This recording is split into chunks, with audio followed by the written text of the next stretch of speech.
दोपहर की कड़ी धूप में काली एसयूवी जब कच्चे रास्ते पर आगे बढ़ रही थी तो उसके पहियों से उठती धूल जैसे अतीत की परतों को हवा में उड़ा रही थी।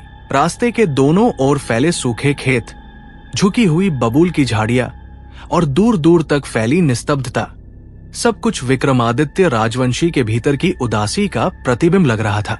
इंजन की गूंज उस सुनसान गांव की खामोशी को चीर रही थी, ठीक वैसे ही जैसे विक्रमादित्य के मन में वर्षों से दबी पीड़ा आज फिर सिर उठा रही थी। ये गांव, ये रास्ता और इसके अंत में खड़ी वो हवेली आनंद निवास सिर्फ एक इमारत नहीं थी, ये उसकी दिवंगत पत्नी प्रिया के सपनों का साकार रूप थी। 5 साल पहले जब शहर की भागदौड़ से ऊबकर प्रिया ने कहा था, विक्रम, मुझे ऐसी जगह चाहिए जहां सुबह पक्षियों की आवाज से शुरू हो और रात सितारों के नीचे खत्म हो, अभी विक्रमादित्य ने ये हवेली खरीदी थी।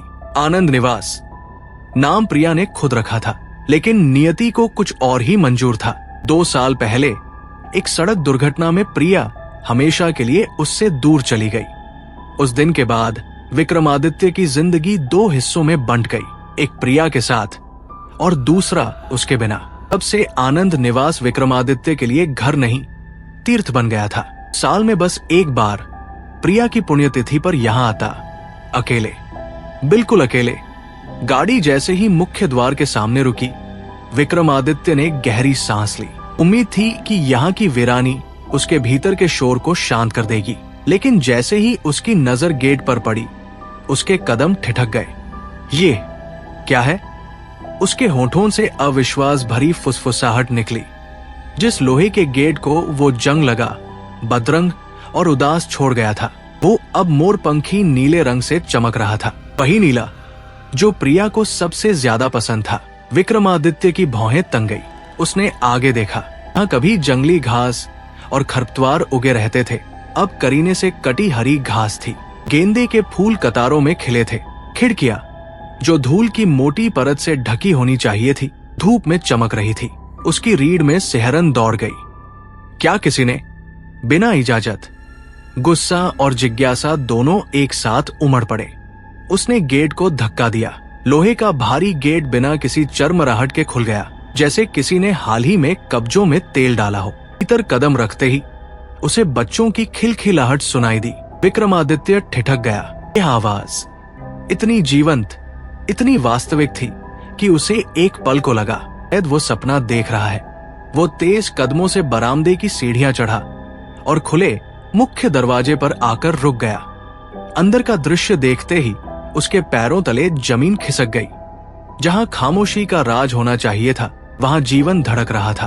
एक छोटी बच्ची नेहा हाथ में पुरानी गुड़िया लिए सोफे के चारों ओर दौड़ रही थी।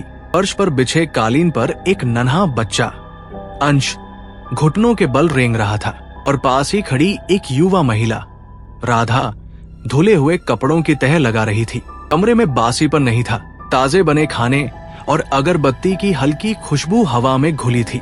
विक्रमादित्य के जूतों की आहट सुनते ही राधा ने सिर उठाया। एक पल को उसकी आंखों में सुकून था, जो अगले ही क्षण डर में बदल गया। उसके हाथ से कपड़ों की टोकरी छूट गई। सफेद कपड़े फर्श पर बिखर गए। आप कौन हैं? विक्रमादित्य की आवाज कठोर थी। उस कठोरता के पीछे छिपा था सालों का दर्द। और आप मेरे घर में, मेरी निजी संपत्ति में क्या कर रही हैं? राधा का चेहरा सफेद पड़ गया। वो कांपते हाथ जोड़कर आगे बढ़ी। माफ कर दीजिए साहब, मैं सब समझाती हूँ। विक्रमादित्य का गुस्सा उफान पर था। वो यहाँ शांति की तलाश में आया था और यहाँ उसकी दुनिया पर किसी अजनबी ने कब्जा कर लिया था। क्या समझाएंगी आप? उसकी आवाज और सख्त हो गई। ये सीधा सीधा अवैध प्रवेश है, ट्रेसपासिंग। मुझे अभी पुलिस को बुलाना होगा। पुलिस शब्द सुनते ही नेहा दौड़कर मां के पल्लू के पीछे छिप गई। अंश जोर जोर से रोने लगा। राधा की आंखों से आंसू बहने लगे। वो घुटनों के बल बैठ गई, जैसे जिंदगी ने उसे पहले ही बहुत बार गिराया हो। नहीं साहब, प्लीज पुलिस को मत बुलाइए। उसकी आवाज में एक मां की बेबसी थी। मेरे पति गुजर गए, काम छूट गया, मकान मालिक ने बारिश में हमें घर से निकाल दिया। हमारे पास जाने के लिए कोई जगह नहीं थी। ये हवेली सालों से बंद थी। मैंने सोचा बस कुछ दिन। विक्रमादित्य सुन रहा था, लेकिन उसका दिल अभी भी सख्त था। अभी नेहा ने माँ के पीछे से धीरे से पूछा, माँ, क्या हम फिर से उस पुल के नीचे सोएंगे? फिर से। ये शब्द हथौड़े की तरह विक्रमादित्य के दिल पर पड़ा। अचानक उसकी आंखों के सामने प्रिया का चेहरा उभरा, जो हमेशा कहती थी, हर दीवारों से नहीं, लोगों से बनता है। विक्रमादित्य ने आंखें बंद कर ली, मुट्ठियां भींच ली। जब उसने आंखें खोली, गुस्सा थोड़ा पिघल चुका था, लेकिन दर्द अब भी वही था। तुम्हें पता है ये अपराध है, उसने संयत स्वर में कहा। जानती हूं साहब, राधा फुसफुसाई, लेकिन मेरे बच्चों की भूख ने मुझे अपराधी बना दिया। विक्रमादित्य ने नीले गेट की ओर देखा, फिर साफ सुथरे कमरे, और अंत में उस माँ को जो सिर्फ एक छत मांग रही थी। हवेली में पहली बार उदासी की जगह जीवन की गर्माहट महसूस हुई। उसने गहरी सांस ली। ठीक है, उसकी आवाज कठोर थी, लेकिन निर्णय स्पष्ट। 10 दिन, लेकिन मेरी शर्तें होंगी। राधा ने सिर हिलाया। आंसुओं के बीच राहत की झलक थी। तुम और तुम्हारे बच्चे पीछे के सर्वेंट क्वार्टर में रहोगे, मेरी आंखों के सामने नहीं आओगे। मुझे शांति चाहिए। जी साहब, हम आपको परेशान नहीं करेंगे। ये एक अजीब समझौता था। एक करोड़पति जो अकेलापन चाहता था, और एक बेघर परिवार जिसे बस एक छत चाहिए थी। विक्रमादित्य नहीं जानता था ये निर्णय उसकी जिंदगी की दिशा बदल देगा। लेकिन उस पल आनंद निवास ने राहत की सांस ली। भारी दरवाजा बंद होते ही हवेली के भीतर फिर से एक अजीब सी खामोशी पसर गई। पर यह पहले जैसी सूनी खामोशी नहीं थी। अब उसमें बच्चों की हंसी की गूंज बची हुई थी, एक माँ की सिसकियों की नमी थी, और एक टूटे हुए दिल की उलझन भी। विक्रमादित्य सीढ़ियां चढ़ते हुए अपने कमरे की ओर बढ़ गया। हर कदम के साथ उसका मन और भारी होता जा रहा था। वो खुद से नाराज था, शायद इस बात से कि उसने किसी को घर में रहने की इजाजत दे दी, या शायद इस बात से कि वो प्रिया की सीख को कभी पूरी तरह भुला ही नहीं पाया। कमरे में घुसते ही उसने खिड़की खोल दी। बाहर नीम का वही पुराना पेड़ खड़ा था। इसके नीचे प्रिया घंटों बैठकर किताबें पढ़ा करती थी। विक्रमादित्य की नजर दीवार पर टंगी उसकी तस्वीर पर पड़ी, सफेद साड़ी में, शांत मुस्कान के साथ। तुम हमेशा मुझे कमजोर बना देती हो, प्रिया बुदबुदाया। नीचे पीछे के सर्वेंट क्वार्टर में राधा बच्चों को सुलाने की कोशिश कर रही थी। वो जानती थी कि ये छत अस्थाई है, ये शांति उधार की है। नेहा उसकी गोद में सिर रखे बार बार एक ही सवाल पूछ रही थी, माँ, वो अंकल हमें बाहर तो नहीं निकाल देंगे ना? राधा के पास जवाब नहीं था। उसने बेटी को सीने से लगाया और सिर्फ इतना कहा, भगवान सब ठीक करेंगे। रात गहराती चली गई। आनंद निवास के हर कमरे में अलग अलग बेचैनी सांस ले रही थी। अगली सुबह विक्रमादित्य बहुत देर से उठा। प्रिया की पुण्यतिथि पास थी, और हर साल इस वक्त उसका दिल और भी भारी हो जाता था। नीचे उतरते वक्त उसे एहसास हुआ, हवेली में कुछ बदला हुआ है। आंगन बुहारा हुआ था, बरामदे के कोनों में जमी धूल साफ थी, गमलों में पानी डाला गया था। ये सब बिना आवाज किए। विक्रमादित्य को ये पसंद भी आया और असहज भी लगा। तक में पहुंचते ही उसने देखा, नेहा एक कोने में चुपचाप बैठी थी, हाथ में वही पुरानी गुड़िया। और जैसे ही विक्रमादित्य की नजर उस पर पड़ी, वो तुरंत उठकर पीछे हट गई। राधा ने झुककर नमस्ते की। साहब, बच्चों को समझा दिया है, कोई शोर नहीं करेंगे। विक्रमादित्य ने सिर्फ सिर हिलाया। वो कठोर बने रहना चाहता था। ये दूरी जरूरी थी, कम से कम उसे ऐसा लगता था। दोपहर के करीब हवेली का भारी गेट अचानक जोर से खुला। विक्रमादित्य चौंक गया। दरवाजे पर खड़ा था राम सिंह, वर्षों पुराना चौकीदार, जिसने धीरे धीरे खुद को इस हवेली का मालिक समझना शुरू कर दिया था। साहब, उसकी आवाज में हक जताने का भाव साफ था। ये सब क्या हो रहा है? उसकी नजर सीधी राधा पर गई। मैंने तो इसे मना किया था यहां रहने से। राधा डर से सिमट गई। नेहा उसके पीछे छिप गई। विक्रमादित्य के भीतर कुछ खौल उठा। राम सिंह, उसकी आवाज ठंडी थी लेकिन धारदार। ये मेरा घर है। राम सिंह ठिठक गया। और ये लोग? वो फिर बोला, मेरे मेहमान हैं। विक्रमादित्य ने साफ शब्दों में कहा। 10 दिनों के लिए मेहमान? राम सिंह के चेहरे पर अविश्वास और अपमान दोनों थे। साहब, ये औरत ठीक नहीं है। गांव में बस विक्रमादित्य की आवाज में ऐसी कड़क थी कि राम सिंह चुप हो गया। आज के बाद तुम इस घर के अंदर दखल नहीं दोगे, तुम्हारी जिम्मेदारी बाहर तक है। राम सिंह ने जाते जाते राधा को ऐसी नजर से देखा मानो ये लड़ाई अभी खत्म नहीं हुई हो। उस रात विक्रमादित्य अपने कमरे में बैठा था, लेकिन नींद उसकी आंखों से कोसों दूर थी। नीचे से धीमी सी लोरी की आवाज आ रही थी। राधा अंश को सुला रही थी। वो लोरी साधारण थी, लेकिन उसमें ऐसा दर्द था जो सीधे दिल में उतर जाता है। विक्रमादित्य ने अनजाने में खिड़की खोल दी। आंगन में राधा बच्चों के पास बैठी थी। उसका चेहरा थका हुआ था, लेकिन आंखों में ममता की रोशनी थी। विक्रमादित्य को अचानक एहसास हुआ उसका दुख अतीत का है और राधा का संघर्ष वर्तमान का। रात करीब 10 बजे विक्रमादित्य को प्यास लगी। वो चुपचाप नीचे रसोई की ओर गया। रसोई साफ थी, मिट्टी के चूल्हे से हल्की गर्मी निकल रही थी। वो पानी पी ही रहा था कि दरवाजे पर राधा खड़ी दिखी। दोनों एक पल के लिए ठिठक गए। माफ कीजिए साहब, राधा फुसफुसाई। पानी लेने आई थी। विक्रमादित्य की नजर उसके हाथ में पकड़े गीले कपड़े पर गई। ये क्या है? उसने पूछा। राधा झिझक गई। नेहा को रात में। मेरे पास कपड़े कम हैं। विक्रमादित्य को पहली बार अपने करोड़ों और अपनी तन्हाई पर गुस्सा आया। तुम ऐसे नहीं रह सकती, वो अचानक बोला। बच्चों को भी नहीं। राधा ने हैरानी से देखा। तुम्हें काम चाहिए, विक्रमादित्य ने कहा, और ये घर, देखभाल। अगली सुबह विक्रमादित्य ने फैसला सुना दिया। तुम यहां रहोगी, ये नौकरी है, एहसान नहीं। 5,000 रुपए महीना। राधा की आंखों में पहली बार उम्मीद चमकी। नीले गेट की ओर देखते हुए विक्रमादित्य ने महसूस किया प्रिया का सपना किसी और रूप में फिर सांस लेने लगा है। ये एहसास उसे सुकून भी दे रहा था और बेचैन भी। सुकून इसलिए कि हवेली अब फिर से जीवित लग रही थी, और बेचैनी इसलिए कि वो इस बदलाव के लिए तैयार नहीं था। उस दिन के बाद आनंद निवास की दिनचर्या बदलने लगी। सुबह सुबह जब विक्रमादित्य अपने कमरे की खिड़की खोलता तो उसे पहले जैसी उदास खामोशी नहीं मिलती। अब वहां झाड़ू की हल्की आवाज होती, गमलों में गिरते पानी की टपटप और कहीं दूर से आती बच्चों की दबाई हुई हंसी।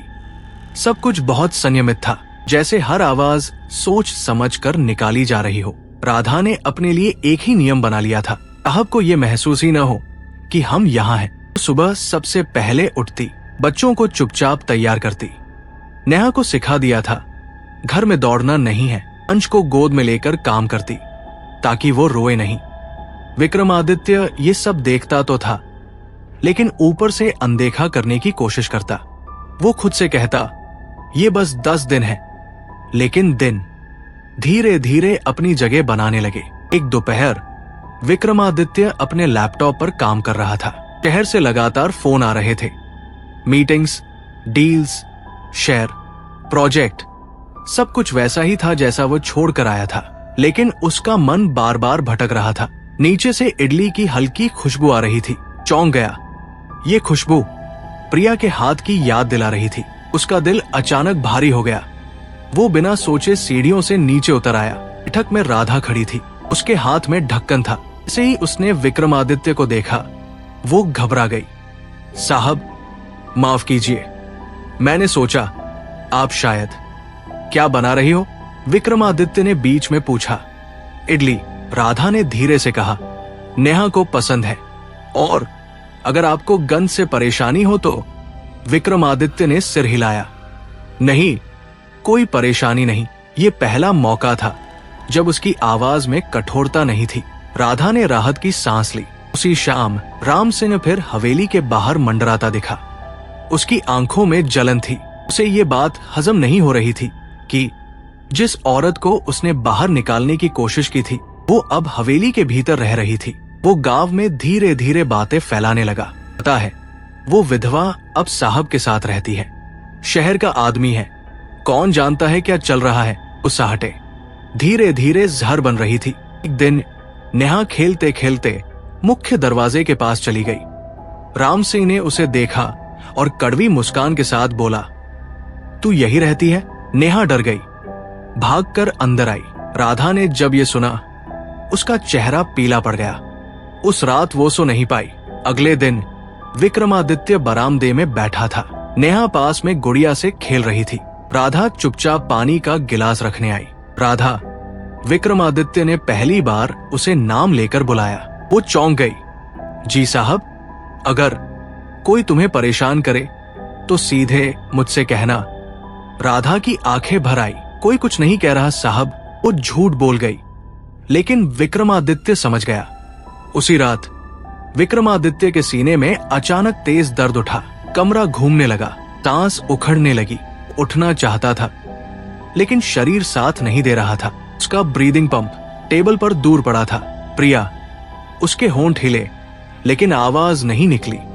उसी वक्त राधा ऊपर आई। दरवाजा खटखटाया, कोई जवाब नहीं। घबराकर उसने दरवाजा खोला। साहब, विक्रमादित्य फर्श पर झुका हुआ था, चेहरा पसीने से भीगा। राधा एक पल भी नहीं रुकी। उसने पंप उठाया, विक्रमादित्य को सहारा देकर बिस्तर पर बैठाया और धीरे धीरे उसकी सांस को स्थिर करने लगी। धीरे सांस लीजिए, मैं यहीं हूं। कुछ देर बाद विक्रमादित्य की सांसें सामान्य हुई। उसने आंखें खोली। सामने राधा थी, डरी हुई लेकिन मजबूत। को क्या हुआ था साहब? उसने धीमे से पूछा। दिल, विक्रमादित्य ने थके स्वर में कहा। तनाव में अनियमित हो जाता है। राधा चुप हो गई। अगर तुम नहीं होती, विक्रमादित्य की आवाज भर्रा गई, तो शायद। ऐसा मत कहिए, राधा ने पहली बार साहस करके कहा। आपको जीना है। उस पल दोनों के बीच की दीवार थोड़ी और दरक गई। अगले दिनों में विक्रमादित्य अब नीचे ज्यादा रहने लगा। नेहा अब उससे डरती नहीं थी। कभी कभी उसके पास आकर बैठ जाती। अंश उसके जूतों के फीते खींचता। विक्रमादित्य को ये सब अजीब सा सुकून देता। वो समझने लगा था, शांति का मतलब अकेलापन नहीं होता। एक शाम राम सिंह गांव के कुछ लोगों को लेकर आ धमका। साहब, उसने ऊंची आवाज में कहा, ये औरत आपके साथ रहकर गांव का नाम खराब कर रही है। विक्रमादित्य उठ खड़ा हुआ। बस बहुत हुआ। उसकी आवाज में अब डर नहीं था। राधा इस घर की कर्मचारी है और ये मेरा निजी मामला है। अगर किसी ने इसके खिलाफ एक शब्द भी बोला तो मैं कानून का सहारा लूंगा। राम सिंह चुप हो गया। राधा की आंखों में आंसू थे, लेकिन इस बार डर के नहीं, सम्मान के। उस रात राधा ने झिझकते हुए कहा, साहब, आपने मेरा मान रखा। विक्रमादित्य ने शांत स्वर में जवाब दिया, नहीं राधा, मैंने अपने घर का मान रखा है। लेकिन भीतर वो जानता था उसने खुद को भी बचा लिया है। आनंद निवास अब सिर्फ एक हवेली नहीं रही थी। वो धीरे धीरे एक परिवार की शक्ल लेने लगी थी। लेकिन ये बदलाव जितना सुकून देने वाला था, उतना ही डरावना भी। विक्रमादित्य के लिए, क्योंकि जिसने एक बार सब कुछ खो दिया हो, वो दोबारा किसी को पाने से डरता है। सुबह की धूप बरामदे में फैल रही थी। नेहा आंगन में रंगीन चौक से जमीन पर कुछ बना रही थी। अंश उसके पास बैठा उन रंगों को हथेली से फैलाने की कोशिश कर रहा था। राधा पास ही कपड़े सुखा रही थी। विक्रमादित्य कुर्सी पर बैठा अखबार पढ़ रहा था, या यूं कहें पढ़ने का नाटक कर रहा था। उसकी नजर बार बार बच्चों पर जा रही थी। नेहा अचानक हंस पड़ी। अंकल देखिए, ये घर है। उसने जमीन की ओर इशारा किया।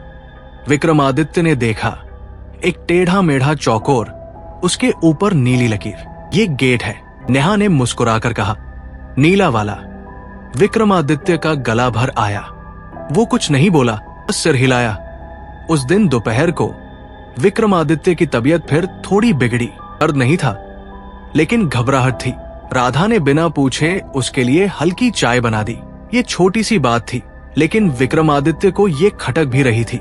तुम मेरी पत्नी नहीं हो, उसका मन चिल्लाया। तुम्हें इतनी फिक्र नहीं करनी चाहिए।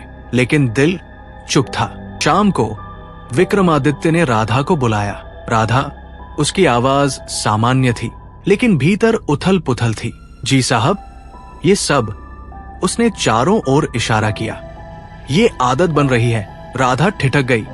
अगर आपको परेशानी हो रही है तो, उसने तुरंत कहा, मैं बच्चों को और संभालूंगी। नहीं, विक्रमादित्य ने सिर हिलाया। परेशानी नहीं। वो कुछ पल चुप रहा। डर, उसने सच कहा। राधा ने पहली बार उसकी आंखों में झांका। अब डरते हैं? उसकी आवाज में हैरानी थी। विक्रमादित्य हल्का सा हंसा, कड़वी हंसी। जिसने अपनी पत्नी को खोया हो वो हर रिश्ते से डरता है। राधा कुछ नहीं बोली, क्योंकि वो जानती थी दर्द को जवाब नहीं चाहिए, सिर्फ सुनने वाला चाहिए। उसी रात विक्रमादित्य देर तक नहीं सो पाया। प्रिया की तस्वीर सामने रखी थी। क्या मैं गलत कर रहा हूं? उसने तस्वीर से पूछा। क्या ये तुम्हारी जगह ले रही है? तस्वीर ने जवाब नहीं दिया, लेकिन कमरे के बाहर से नेहा की हंसी की आवाज आई। विक्रमादित्य ने आंखें बंद कर ली। अगले कुछ दिनों में गांव में बातें और तेज हो गई। राम सिंह चुप नहीं बैठा था। उसने पंचायत के कुछ लोगों को भड़काया। शहर का आदमी है, विधवा को रख लिया है, कल को गांव बदनाम होगा। एक दोपहर पंचायत के 2 आदमी हवेली आए। राधा डर गई। विक्रमादित्य गुस्से में खड़ा हो गया। आप लोग मेरी निजी जिंदगी में दखल नहीं दे सकते। उसकी आवाज में अब कमजोरी नहीं थी। ये गांव की मर्यादा का सवाल है, एक आदमी बोला। विक्रमादित्य ने सीधा जवाब दिया, मर्यादा इंसान से होती है, अफवाह से नहीं। उस दिन पहली बार गांव वालों को एहसास हुआ ये आदमी झुकने वाला नहीं है। लेकिन राधा अंदर से टूट रही थी। उस रात उसने अपने कमरे में चुपचाप रोते हुए कहा, मैं बोझ बन रही हूं। यहाँ उसकी गोद में सोई थी। अंश सांसें ले रहा था। अगर मैं यहाँ न होती, उसने खुद से कहा, तो साहब को इतना सहना न पड़ता। अगले दिन राधा ने फैसला कर लिया। वो सुबह सुबह विक्रमादित्य के पास गई। साहब की आवाज कांप रही थी, मैं यहाँ से जाना चाहती हूँ। विक्रमादित्य का चेहरा सफेद पड़ गया। क्यों? लोग। राधा ने सिर झुका लिया। आपकी वजह से मैं और बच्चों को, लोगों की वजह से। विक्रमादित्य ने कड़ाई से कहा, तुम अपनी जिंदगी किसी और की जीभ से तय करोगी? मैं आपकी शांति छीन रही हूं। राधा फूट पड़ी। विक्रमादित्य कुछ पल चुप रहा, फिर उसने बहुत धीरे से कहा, राधा, मेरी शांति तुमसे नहीं छीनी गई, मेरी शांति तुम्हारे आने से लौटी है। राधा ने अविश्वास से देखा। लेकिन अगर तुम चली गई, विक्रमादित्य की आवाज टूट गई, तो ये घर फिर से कब्रिस्तान बन जाएगा। ये पहला मौका था जब उसने अपनी जरूरत स्वीकार की। राधा कुछ नहीं बोली। उसकी आंखों से आंसू बहते रहे। उसने महसूस किया सिर्फ यहाँ रह नहीं रही, वो यहाँ जरूरी है। उस शाम विक्रमादित्य बरामदे में बैठा था। चांदनी फैल रही थी। राधा बच्चों को सुलाकर आई। दोनों के बीच चुप्पी थी, लेकिन अब वो भारी नहीं थी। राधा, विक्रमादित्य ने धीरे से कहा, जी साहब, प्रिया चाहती थी। उसने आसमान की ओर देखा कि मैं जिंदा रहूं, सिर्फ सांसों से नहीं, दिल से। वो रुका। और तुमने मुझे फिर से जीना सिखाया है। राधा की आंखें भर आई। विक्रमादित्य ने गहरी सांस ली। मैं नहीं जानता ये रास्ता हमें कहाँ ले जाएगा। फिर उसने पहली बार दिल की बात जुबान पर लाई। लेकिन मैं ये जानता हूं, मैं तुम्हें और बच्चों को खोना नहीं चाहता। राधा का दिल जोर से धड़क उठा। ये स्वीकारोक्ति थी, लेकिन प्रस्ताव नहीं। अभी नहीं। आनंद निवास की दीवारों ने उस रात एक और रहस्य अपने भीतर सहेज लिया। एक ऐसा रिश्ता जो नाम के इंतजार में था। रात बीत गई, लेकिन उस बातचीत की गूंज सुबह तक हवेली के हर कोने में तैरती रही। विक्रमादित्य बहुत देर तक सो नहीं पाया। वो जानता था उसने जो कहा था वो कोई क्षणिक भावना नहीं थी, वो डर से निकला हुआ सच था। सुबह जब वो नीचे आया तो देखा राधा पहले से जाग चुकी थी। रसोई में हल्की सी खटरपटर थी, लेकिन आज उसके हाथ कांप रहे थे। दोनों की नजरें मिली और तुरंत झुक गई। नेहा और अंश अनजान थे कि बड़ों की दुनिया में कितने फैसले चुप्पियों में लिए जाते हैं। दिन चुपचाप गुजरता गया। दोपहर में विक्रमादित्य को फिर से दिल की हल्की तकलीफ हुई। इस बार राधा घबराई नहीं। वो जान चुकी थी क्या करना है। वो उसके पास बैठी रही, बिना कुछ बोले। विक्रमादित्य ने पहली बार महसूस किया उसे समझाने की जरूरत नहीं पड़ रही, उसे साबित करने की जरूरत नहीं पड़ रही, बस साथ था। शाम को विक्रमादित्य ने ड्राइवर को बुलाया। कल शहर जाना है, उसने कहा। राधा ने ये सुना तो उसके दिल में हल्की सी घबराहट उठी। शायद अब हमें जाना पड़ेगा, उसने खुद से कहा। उस रात वो देर तक बच्चों को देखती रही। नेहा के बालों में उंगलियां फिराती रही, अंश की सांसों को सुनती रही। अगर कल सब खत्म हो गया तो भी आज का दिन इनके जीवन का सबसे सुरक्षित दिन था। अगली सुबह विक्रमादित्य शहर से लौटा तो उसके हाथ में एक छोटा सा फाइल था। उसने राधा को बुलाया। राधा का दिल जोर से धड़क रहा था। बैठो, विक्रमादित्य ने कहा। वो कुर्सी के किनारे बैठ गई। राधा, उसकी आवाज शांत थी लेकिन गंभीर। मैंने बहुत सोचा है। राधा ने सिर झुका लिया। प्रिया के जाने के बाद मैं जिंदा था लेकिन अकेला। वो रुका। तुम आई, बिना किसी इरादे के, बिना किसी मांग के। राधा की आंखें भर आई। तुमने मेरे घर की देखभाल नहीं की, तुमने मुझे संभाला। वो फाइल आगे बढ़ाता है। ये तुम्हारे बच्चों की पढ़ाई के कागज है और ये तुम्हारे नाम घर के पिछले हिस्से की रजिस्ट्री। राधा सन्न रह गई। साहब, ये मैं नहीं ले सकती। विक्रमादित्य ने सिर हिलाया। ये एहसान नहीं है, ये जिम्मेदारी है। फिर उसने वो शब्द कहे जो उसने खुद से भी कहने में समय लिया था। मैं तुमसे शादी करना चाहता हूं। राधा, कमरे में सन्नाटा छा गया। नेहा दरवाजे के पास खड़ी थी। अंश फर्श पर खेल रहा था। राधा की आंखों से आंसू बहने लगे। मैं विधवा हूं, लोग क्या कहेंगे? अब बहुत बड़े आदमी हैं। विक्रमादित्य ने धीरे से कहा। मैं बड़ा आदमी नहीं हूं, मैं एक थका हुआ इंसान हूं जिसे परिवार चाहिए। वो आगे झुका। मैं तुम्हें पत्नी बनाकर एहसान नहीं करना चाहता, मैं तुम्हें बराबरी देना चाहता हूं। राधा ने पहली बार खुद को छोटा नहीं महसूस किया। उसने नेहा और अंश की ओर देखा, फिर धीरे से सिर हिलाया। अगर आप मुझे सम्मान देंगे तो मैं ये जीवन स्वीकार करती हूँ। गांव में शादी की खबर आग की तरह फैली। राम सिंह गुस्से से पागल हो गया लेकिन अब उसकी कोई सुनने वाला नहीं था।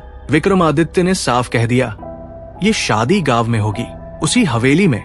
ये राधा के सम्मान की घोषणा थी। शादी का दिन आनंद निवास फूलों से सजा था। नीला गेट पहले से ज्यादा चमक रहा था। राधा लाल साड़ी में सरल, शांत, गरिमामयी लग रही थी। विक्रमादित्य की आंखों में प्रिया की याद थी लेकिन दर्द नहीं, सिर्फ आशीर्वाद। जब 7 फेरे हुए तो नेहा ने ताली बजाई। अंश विक्रमादित्य की गोद में था। पूरा गांव गवाह था। ये प्रेम नहीं, सम्मान की जीत थी। रात को विक्रमादित्य और राधा बरामदे में बैठे थे। चांदनी फैली थी। अब ये घर, राधा ने धीरे से कहा, हमारा है। विक्रमादित्य ने पूरा किया। वो मुस्कुराया। प्रिया ने आनंद निवास बनाया था, तुमने उसे जीवन दिया। उसने राधा का हाथ थामा और अब ये घर सिर्फ इमारत नहीं, परिवार है। आनंद निवास ने आखिरकार अपने नाम का अर्थ पा लिया था। ये वो जगह थी जहां दर्द ने दया सीखी, अकेलेपन ने साथ पाया और एक विधवा को सम्मान मिला। अगर ये कहानी आपके दिल को छू गई हो तो वीडियो को लाइक और शेयर करना ना भूलें। और हाँ, हमारे चैनल स्टोरी वॉइस को सब्सक्राइब जरूर करें। फिर मिलेंगे एक नई, दिल को छू लेने वाली कहानी के साथ। अब तक अपने परिवार को संभालिए, रिश्तों को संजो कर रखिए। जय हिंद, जय भारत।